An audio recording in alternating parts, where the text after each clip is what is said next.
bénéficier pleinement des vertus de la nature en attendant la mort qui finalement un jour nous mettra à nu, comme disait Steve Jobs.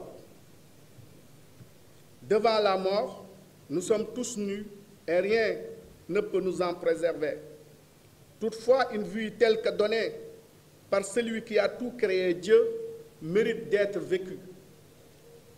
Une vie ne vaut rien, mais rien ne vaut la vie, pour reprendre André Marleau.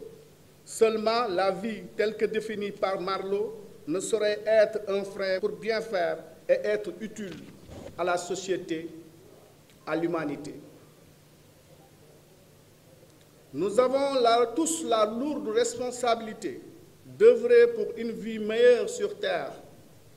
Marleau a chargé la vie négativement, mais la vie vaut ce qu'elle vaut et elle mérite d'être vécue. Et tant qu'il y a la vie, l'homme se soucie davantage de son bien-être et surtout de sa santé au regard de la place qu'occupe l'industrie pharmaceutique. Et avec les plantes, l'homme est en mesure de prolonger sa durée de vie tout en assurant un bien-être à son corps fébrile et éraflé au fil du temps. Un temps qui n'est rien d'autre qu'une vie. Une vie courte ou longue, qu'importe, pourvu que ce temps vécu soit utile à l'humanité, à qui on doit léguer quelque chose de précieux. Pour ma part, cet ouvrage est un legs que je laisse à l'humanité, à la postérité,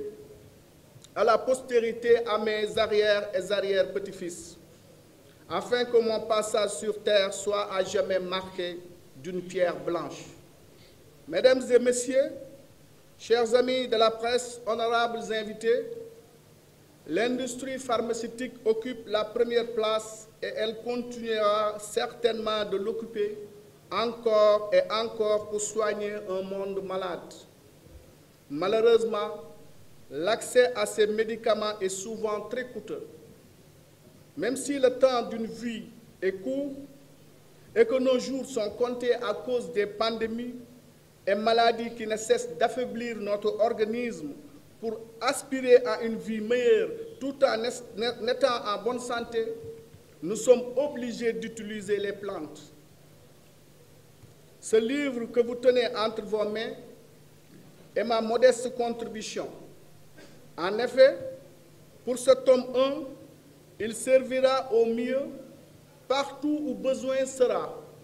Maisons, hôpitaux, une référence pour les apprenants.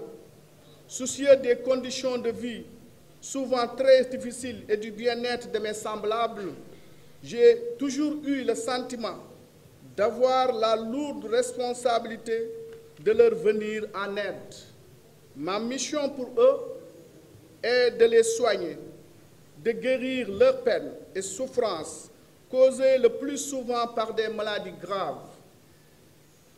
Seule la santé donne un sens à la vie.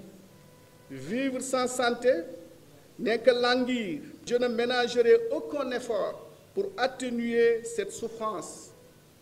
Grâce au nom d'Allah, subhanahu wa ta'ala, et les plantes, ma seule et unique préoccupation est de tout faire pour soigner et guérir mes semblables, musulmans comme chrétiens, afin qu'ils retrouvent la paix. Ce livre est un viatique, une contribution pour le bien-être de l'humanité.